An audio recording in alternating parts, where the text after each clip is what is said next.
오늘은 사사기 15장으로 넘어가겠는데요. 복습은 따로 할 것 없이 우리 본문 읽고 나서 자막을 잘 읽으셨죠? 예. 그 자막의 내용을 기초로 오늘은 15장 전체를 좀 보도록 하겠습니다. 시간 안에 다 살펴볼 계획인데요. 자, 지난주는 아까 보신 것처럼 딥나로 내려간 삼손이 결혼을 위한 잔치를 쑥대밭을 만들어 버리고 뭐 이상한 수수께끼를 낸 끝에 그것이 아내의 발설로 알려지게 되었다는 분노를 사귀지 못하고 30명을 죽이게 됩니다. 그리고 자기는 아내를 거기에 둔 채 올라와 버리죠. 아버지의 집으로. 그러나 분명한 것은 이제 그 아내는 더 이상 되돌릴 수 없는 누구의 아내입니까? 삼손의 아내입니다. 좀 분이 사겨진 다음에 삼손이 좀 그 후회가 되었던 것 같아요. 내가 좀 너무 심했나? 아내라도 데리고 올 걸, 이런 마음을 가졌던 것 같아요. 그래서 15장 1절에 보면 얼마 후 밀 거둘 때에, 한창 바쁜 시기였겠죠. 밀 거둘 때에 삼손이 염소 새끼를 가지고 이것은 뭐 조금 그냥 빈손으로 가기가 머쓱하니까 이제 장인 처가댁에 가는데 뭐 선물을 좀 준비했던 것 같아요. 가지고 그의 아내에게로 찾아가서 계속 성경 기자는 그 여인을 삼손의 뭘로 호칭해주고 있죠. 아내로 호칭해주고 있어요. 이르되 내가 방에 들어가 내 아내를 보고자 하노라 하니 장인이 웬 이유인지는 모르겠는데 못 들어오게 합니다. 굉장히 그 당황스러운 기색을 띠면서 못 들어오게 해요. 사정을 알고 봤더니 2절 이르되 네가 그를 심히 미워하는 줄 알고 그를 네 친구에게 주었노라, 이렇게 된 거예요. 그러니까 이미 삼손의 아내는 누구의 아내가 되어 있었습니까?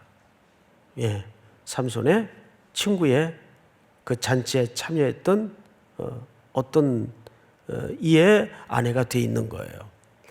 이 참 어떻게 더 이상 설명할 수가 없을 정도로 황당한 일이 벌어진 겁니다. 그래서 삼손이 대단히 화가 났어요. 그러니까 이제 삼손의 그 포악한 기질을 알고 있던 장인이 이제 겁을 먹고 이렇게 나온 거예요. 그 동생이 더 이쁘다. 동생 줄게. 이렇게 된 거죠.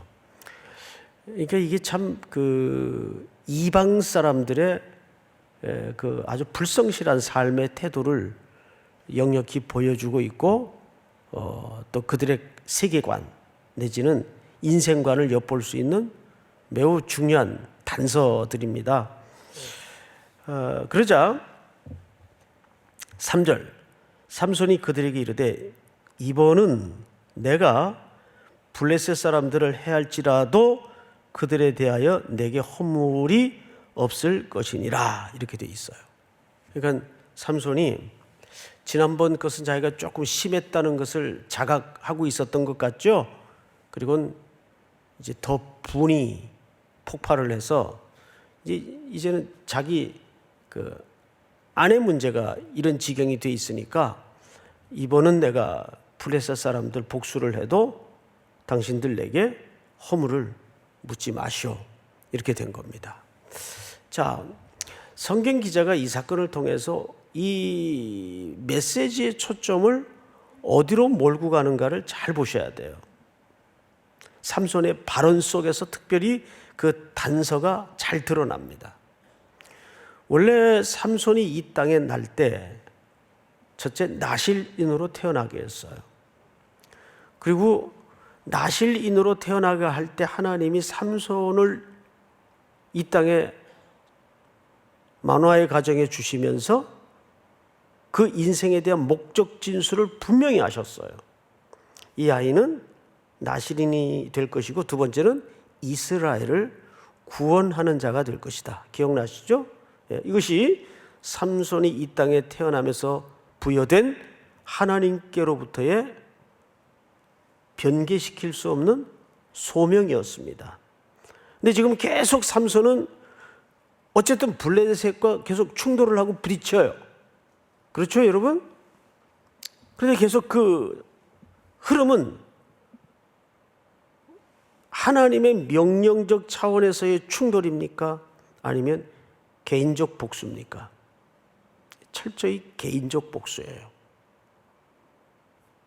이 흐름을 놓쳐서는 안 돼요. 그러니까 이런 것 같아요.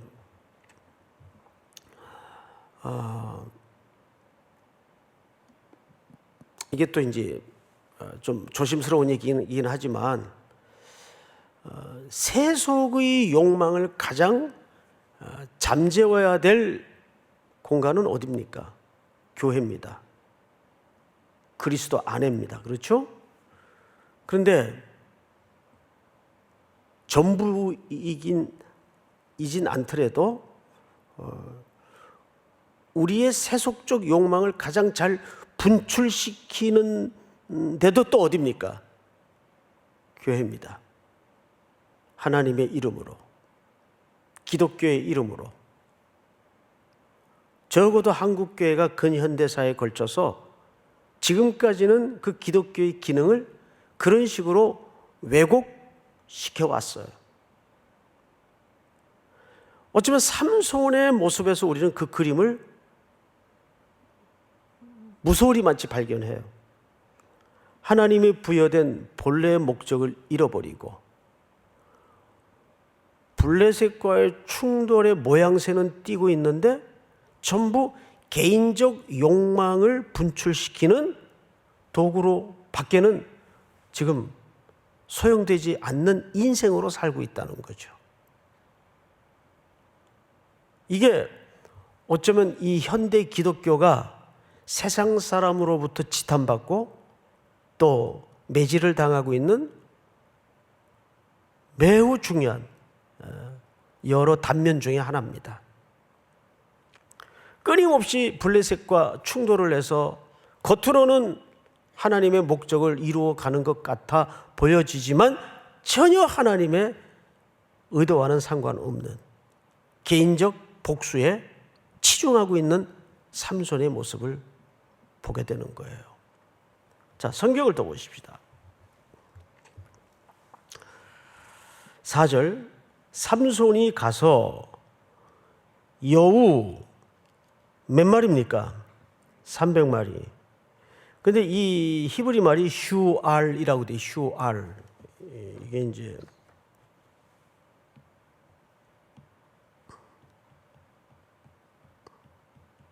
이런 이제 단어를 쓰는데 화면에 나오나요? 예, 슈알 쓰는데 이걸 이제 우리말 성경에서는 여우라고 번역을 해서 여우.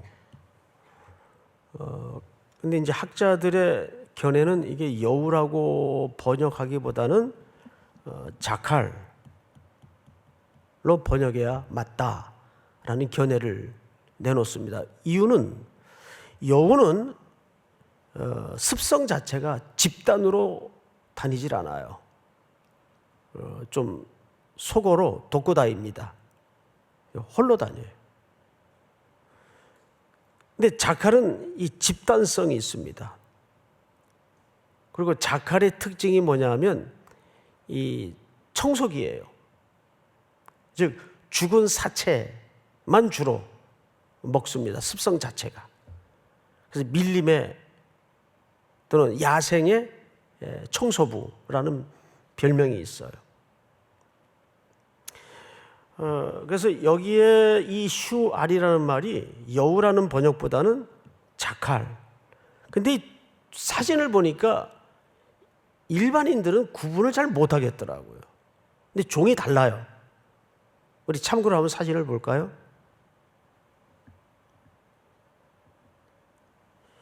저 어느 게 여우 같습니까? 이쪽이면 제가 어느 쪽인지 몰라요.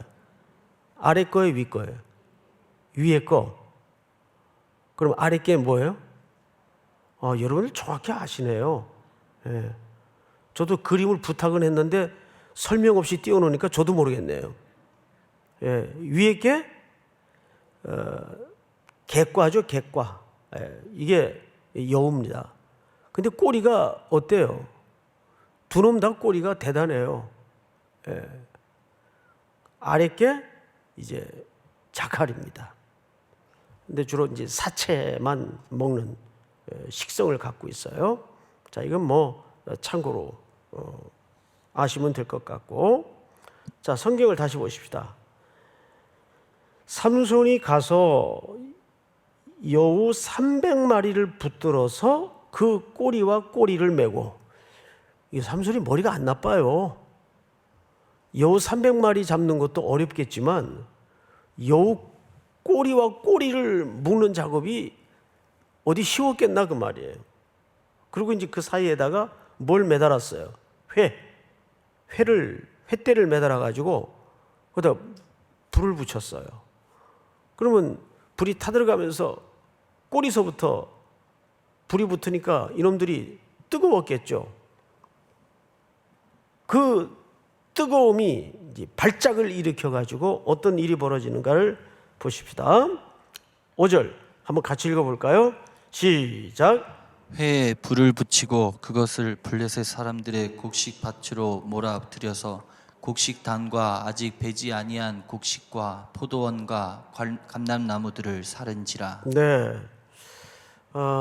여기 열거된 이 농작물들은 블레셋의 중요한 경제재입니다.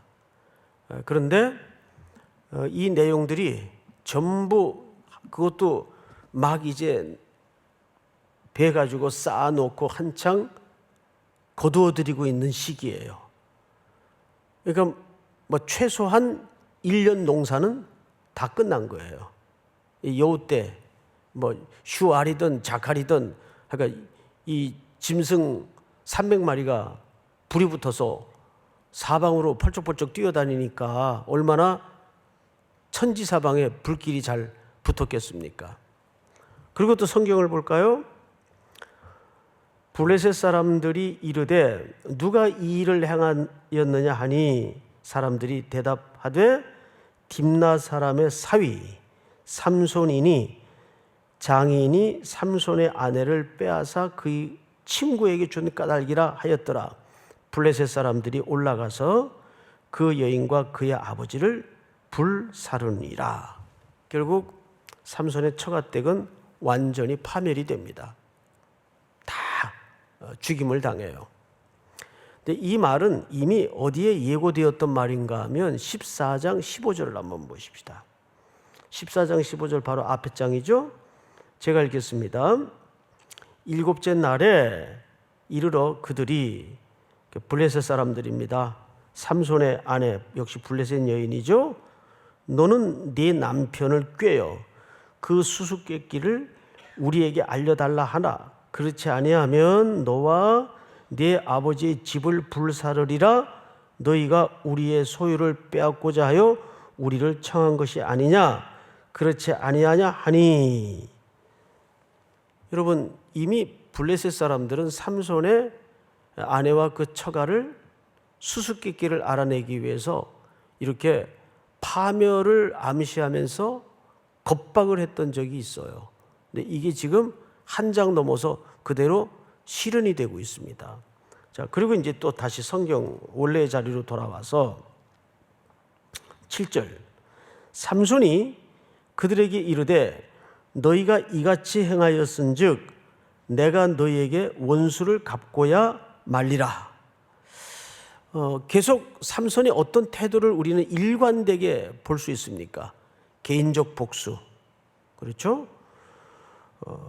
블레셋 사람들의 원수를 갚고야 말리라 하고 블레셋 사람들의 정강이와 넓적다리를 크게 쳐서 죽이고 내려가서 에담 바위 틈에 머물렀더라. 자, 이제 한 달 낙이 끝났어요. 우리는 여기서 한 가지 좀 큰 하나님의 시선 앞에서 놓치지 말아야 될 메시지가 있습니다. 그게 뭐냐면, 자, 삼손은 계속 블레셋을 향하여 개인적 복수를 지금 하고 있어요. 그리고 블레셋은 계속 삼손에게 어떻게 합니까? 지금 당하고 있어요. 그렇죠? 그것도 여러 차례에 걸쳐서. 그리고 블레셋에 막강한 위협이 되고 있는 것만은 사실이에요. 그런데 그렇다고 해서 삼손이 이스라엘을 지금 구원하는 행위입니까? 예? 그건 아니에요. 삼손은 끊임없이 개인적 복수를 하고 있을 뿐이에요. 그런데 여기에 아이러니가, 역설이 감춰져 있단 말이에요. 그럼에도 불구하고 하나님은 이스라엘을 블레셋 손에서 구원하고 계십니까? 아닙니까? 구원하고 계세요.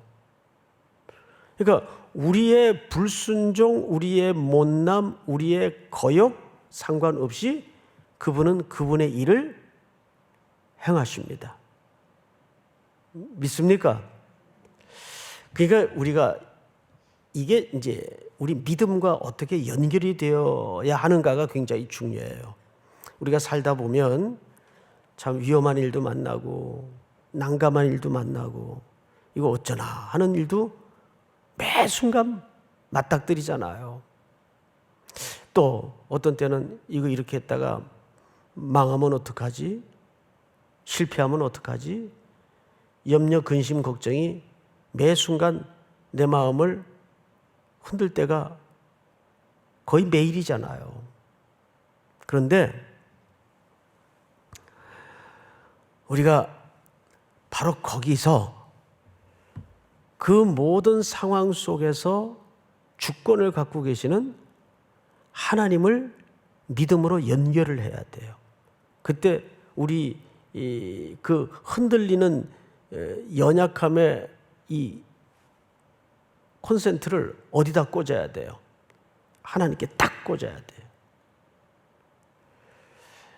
여러분 잘 아시는 스토리인데 구약 성경에 보면 아브라함하고 롯하고 한 고륙인데 갈라지죠. 그래서 롯은 소돔과 고모라를 택해 가요. 거기가 얼마나 좋았던지 여호와의 동산 같고 애굽 땅과 같았다 그랬어요.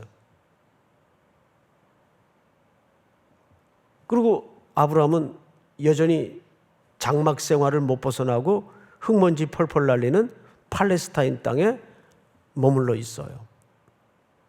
결국엔 누가 복이 됐나요? 예, 아브라함이 복이 됐어요. 우리는 속아요. 아브라함이 선택을 잘해서 복이 됐다 그래요. 그건 선택을 잘해서 복이 된 게 아니라 아브라함이 복된 존재였기 때문에 어디를 택하든지 하나님이 그를 복 주신 것이지 선택을 잘해서 복을 누린 게 아니에요. 더 근본적인 이유를 우리가 알아야 돼요. 그러니까 우리는 그런 비슷한 상황을 만날 때마다 이쪽일까 저쪽일까의 전선에 속지 마세요. 우리가 이럴 때 누구를 피난처로 삼느냐의 싸움이에요. 우리의 연약함, 부족함, 잘못과 실수를 불구하고 하나님은 그분의 계획을 만들어 가시고 이루어 가신다는 사실을 절대 놓치지 마시기 바랍니다. 믿습니까? 그게 믿음이지 뭐가 믿음이에요? 내가 선택을 잘했기 때문에 아니에요. 그거 아니에요. 내가 실수를 했기 때문에 그것은 내가 잘못된 실수가 중요한 게 아니라 그때 하나님께 믿음의 콘센트를 꽂지 못했기 때문입니다. 항상 그래서 왜 우리에게 믿음을 강조하는가? 그래서 저는 여러분들이 신앙생활 하시면서 복을 누릴 것이 많겠지만 믿음의 복을 누리시기 바랍니다. 믿음의 복. 그거 이상 할 말이 뭐가 있겠어요? 믿음의 복을 주시옵소서. 믿습니까? 네. 그래서 우리 찬송가에도 보면 믿음으로 사는 자는 하늘 위로 받겠네. 무슨 일을 만나든지 뭐 하리라? 네. 내가 잘 선택하면, 내가 실수를 하면 그런 의미가 아니에요.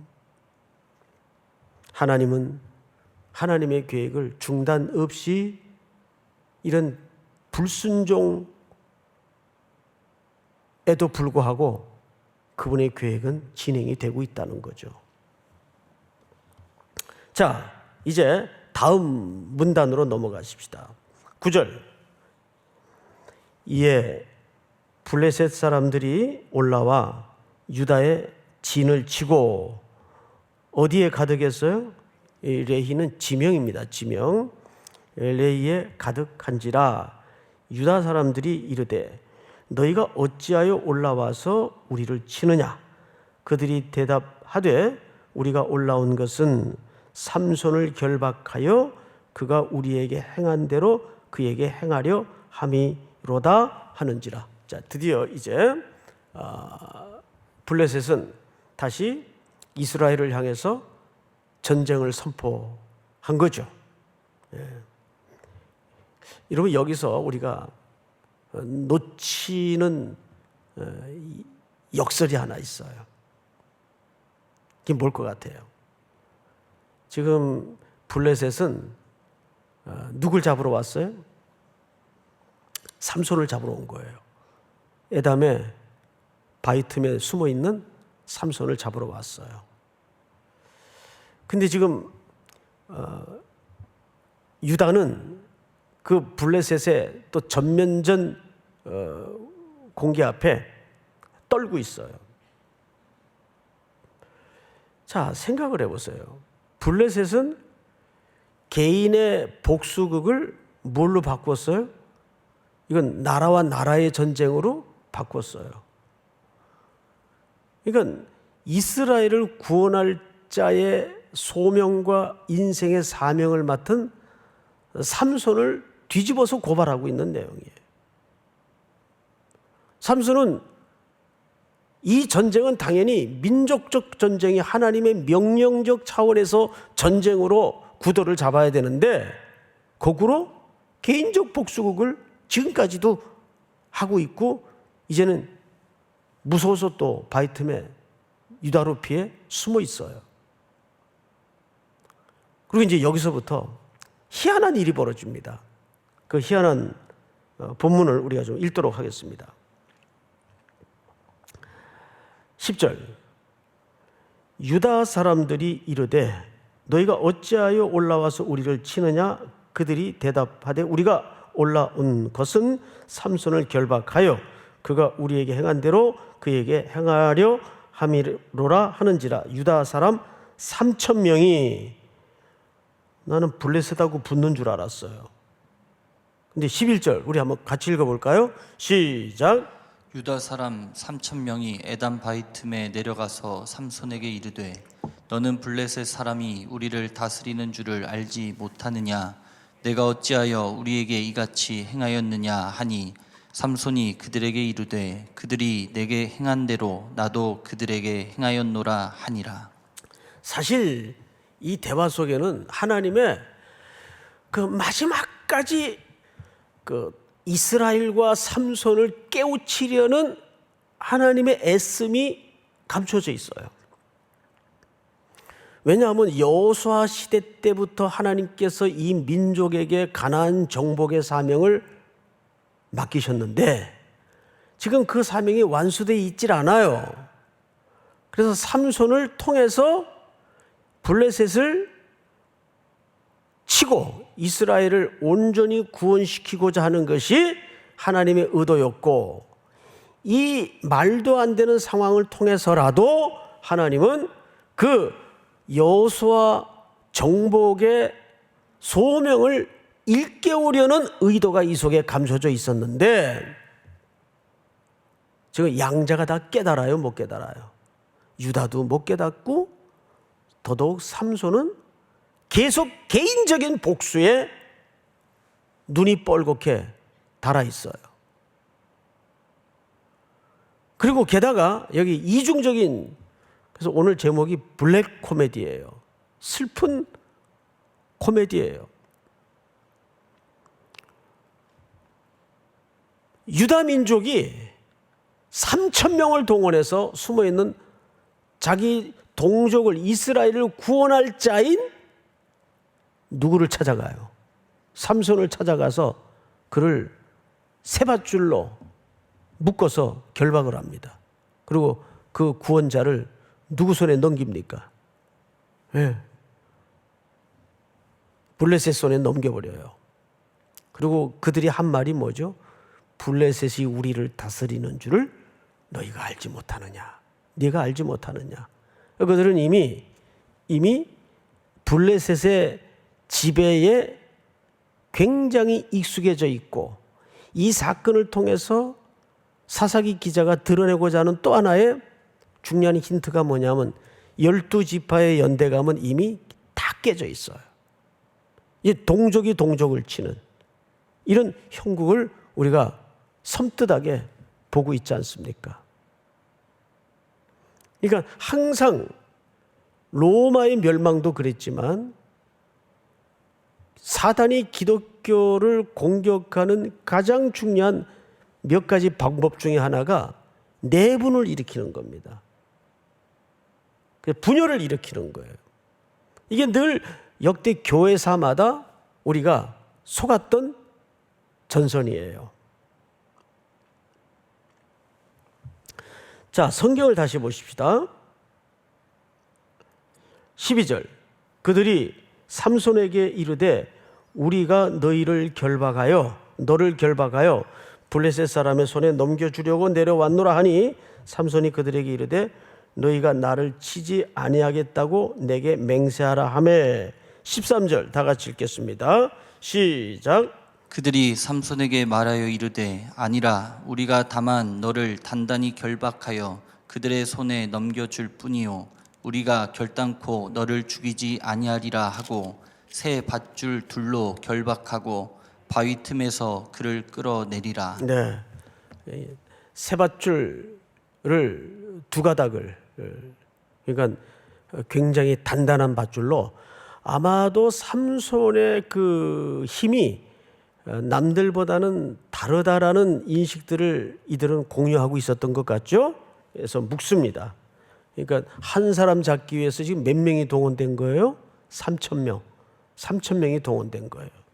묶어서 14절을 한번 보십시다. 삼손이 레히의 이름에, 지금 블레셋이 올라와 진치고 있는 바로 그 현장이죠.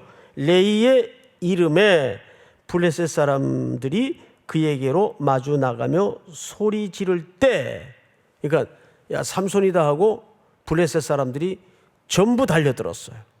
그 한 사람을 잡기 위해서. 그때 여호와의 영이 삼손에게 갑자기 임하시매.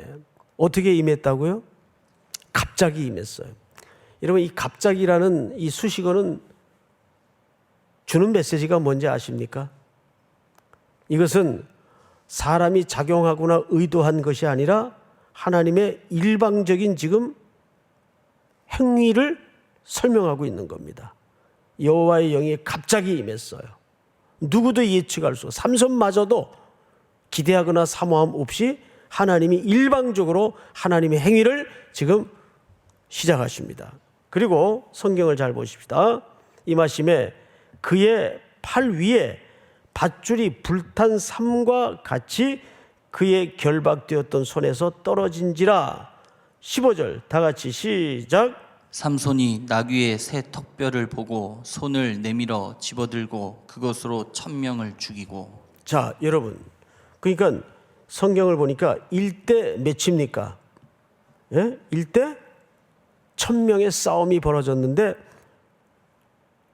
혼자서 갑자기 하나님의 영이 임하니까 1000명을 죽였어요.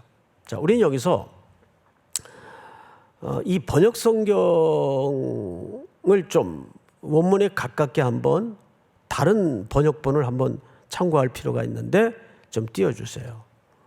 예, 마침 새 번역 성경인데 삼손은 무슨 당나귀 턱뼈? 예, 싱싱한 당나귀 턱뼈 하나가 있는 것을 보고 이렇게 돼 있어요. 예, 새 턱뼈라 그러니까 좀 감이 잘 안 들어와요. 틀린 번역은 아닌데 이 싱싱하다라는 말이 아주 중요합니다. 싱싱한 턱뼈예요. 자, 여러분 그러면 싱싱함이 갖는 이 수식어의 기자의 의도가 뭘 것 같아요? 싱싱한 턱뼈라는 것은 그 사체가 죽은 지 오래됐다는 얘기입니까? 방금이라는 얘기입니까? 방금이라는 얘기예요. 그러면 당연히 거기에 여전히 아직 피가 있었을 것이고 또 죽은 걸로 보아서 삼손은 뭘 또 다시 손을 댔죠. 사체에 손을 댔어요. 나실인으로서 금해야 될 것을 다시 깹니다. 그러니까 삼손은 지금 영적으로 사실상 어떤 상태죠? 무감각해진 상태예요. 전혀 자기가 부름받은 인생에 대한 목적을 머릿속에 염두에 두지도 않고 철저하게 개인적인 삶을 위해서만 자기 인생을 지금 소진하고 있는 거예요. 자기의 모든 에너지를 지금 소진하고 있는 거예요. 싱싱한 턱뼈. 그러니까 죽은 지 이제 막 얼마 안 되는, 아직도 피가 흥건히 배어 있고, 그리고 그 나귀는 사체예요, 사체. 그리고 이제 성경을 또 보십시다. 삼손이 나귀의 새 턱뼈를 보고, 그러니까 하모로 테리아 이렇게 돼 있어요. 그러니까 죽은 지 얼마 안 되는. 그 다음에 성경을 또 볼게요. 손을 내밀어 집어들고, 그 모든 행동 동작을 일부러 섬세하게 기자는 묘사합니다. 이유는 나실인으로서 어떻게 다시 그 신분을 망각하고 개인적 복수에 눈이 멀어 있는가를 보여주는 거예요. 집어들고 그것으로 1000명을 죽입니다. 그리고 16절을 잘 보시면 이게 이제 오늘 본문의 앞권인데 16절을 제가 좀 읽겠습니다. 이르되 나귀의 턱뼈로 한 더미 두 더미를 쌓았으며 나귀의 턱뼈로 내가 1000명을 죽였도다 하니라. 자, 여러분, 이것은 하나님에 대한 찬양이 아니에요. 개인을 미워한 노래에 불과합니다. 무슨 말씀인지 아시겠어요? 그리고 삼손의 이 처절한 복수국까지에 이르러서도 어디에도 나실인답게 하나님을 찾았다든지 하나님을 의존했다든지 하나님을 언급했다는 일절의 기록이 발견했어요? 없어요? 없어요.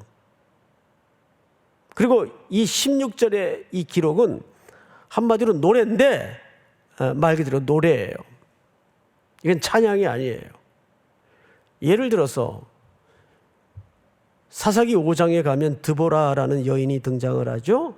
바락과 함께 그는 전쟁에 승리를 한 후에 제일 먼저 첫 마디가 뭐였습니까? 그리고 노래를 지어 불렀죠. 여호와를 찬양하라. 여호와를 찬양하라. 기억나시죠? 우리 이미 살펴봤던 대목이에요. 그리고 이스라엘 백성들이 홍해를 건넨 후에 미리암을 중심으로 해 소고를 치며 악기를 두들기며 주로 장문의 찬양 속에 큰 주제가 뭡니까?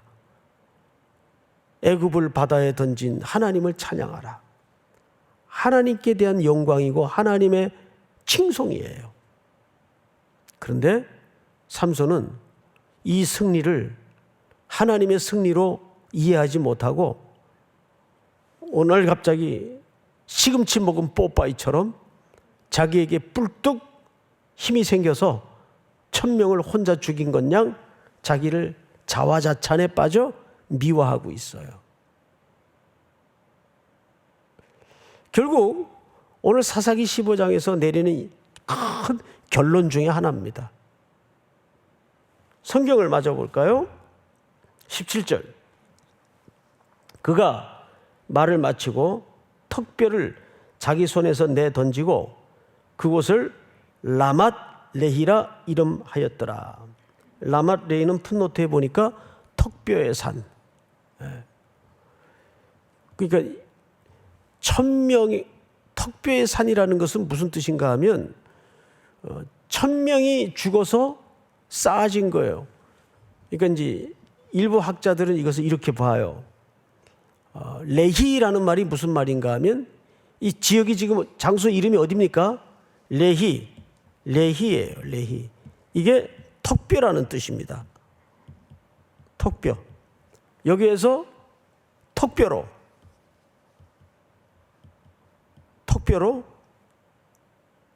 1000명의 턱을 친 거예요. 여기 턱을 친 거예요. 그래서 무슨 산이 됐어요? 턱뼈의 산이 됐어요. 이 참 아이러니하죠? 예. 그 레히. 턱뼈의 산에서 턱뼈로 1000명의 턱을 쳐서 산더미를 만들었어요. 그래서 그곳 이름이 뭐라고 불려졌다고요? 라맛 레히라 이름하였더라. 자, 그리고 이제 우리 18절을 한번 같이 읽도록 하십시다. 거의 다 왔어요. 시작.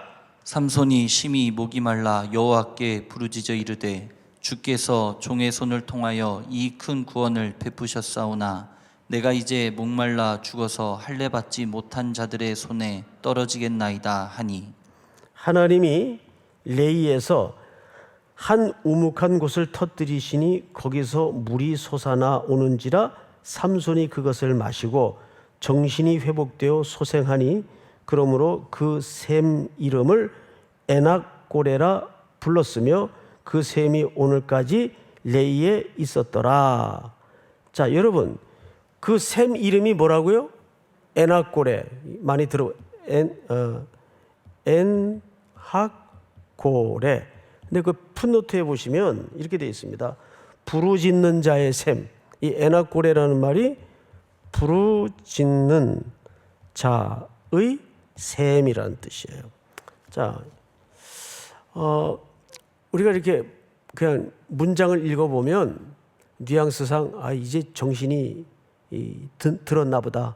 이제 제정신이 돌아오나 보다. 이렇게 생각을 할 수가 있는데 에낙고레의 이름이 뭐라고요? 부르짖는 자의 셈이에요. 여러분, 이 셈이 갑자기 등장하는 이유와 앞의 이야기가 연결이 잘 안 돼요, 사실은. 뭐 갑자기 생뚱맞게 전혀 다른 이야기가 나온 것처럼 느낌을 받지 않습니까? 근데 이건 전혀 다른 얘기가 아니라 사실은 똑같은 얘기입니다. 왜 똑같은 얘기인가 하면 부르짖는 자의 셈이라는 건 뭘 암시하고 있는 거냐면 이런 뜻입니다. 급할 때는 누굴 찾았다? 예, 급할 때는 하나님을 찾았다. 급할 때는. 그 외에도 그 이상도 아닙니다. 그러니까 목이 말라 정신이 혼미해질 정도로 죽게 되었으니까 나 좀 살려주세요. 그걸로 끝이에요. 꼭 누구 같아요? 우리의 모습 같아요. 급할 때는 그 절박한 문제를 식사기도 때도 해요. 그런데 그걸로 끝이에요. 그게 에낙고레의 셈이 주는 메시지예요. 삼손은 아직 15장까지는 전혀 제정신이 돌아오질 않는 겁니다. 그래서 다급하니까 내가 목이 말라 지금 죽게 됐습니다. 꼭 저의 모습을 보는 것 같고 우리의 모습을 보는 것 같아요. 에나꼴에. 어쨌든 사사기 15장은 이렇게 씁쓸한 그림자를 남기고 마감이 됩니다. 과연 다음 장인 16장에는 어떤 삼손의 모습이 우리를 기다리고 있을지 다음 편을 기대하면서 다음 수요일 날 더 많은 성도들이 이 자리에 함께할 수 있기를 축복합니다. 우리 다 같이 기도하겠습니다. 제가 한 두 가지 제목을 좀 나누도록 하겠습니다. 오늘 주신 말씀처럼 하나님의 목적을 위해서 하나님의 비전을 위해서 주신 수많은 은혜와 복들을 우리는 여전히 개인적인 소모와 개인적인 목적에만 소용되고 소비되고 있지는 않는가를 돌아보시고 에나꼴의 샘이 주는 메시지처럼 다급할 때만 하나님 찾는 이 삼손 같은 모습이 우리 속에는 없는지를 돌아보십시오. 그럼에도 불구하고 여전히 하나님은 하나님의 일들을 꿋꿋하게 진행해 나가시는 모습을 보면서 이 시간 간절히 하나님 앞에 이 세 가지 제목을 놓고 기도하시다가 일어서는 시간이 되기를 바랍니다. 다 같이 기도하겠습니다. 사랑하시는 아버지 하나님 감사합니다.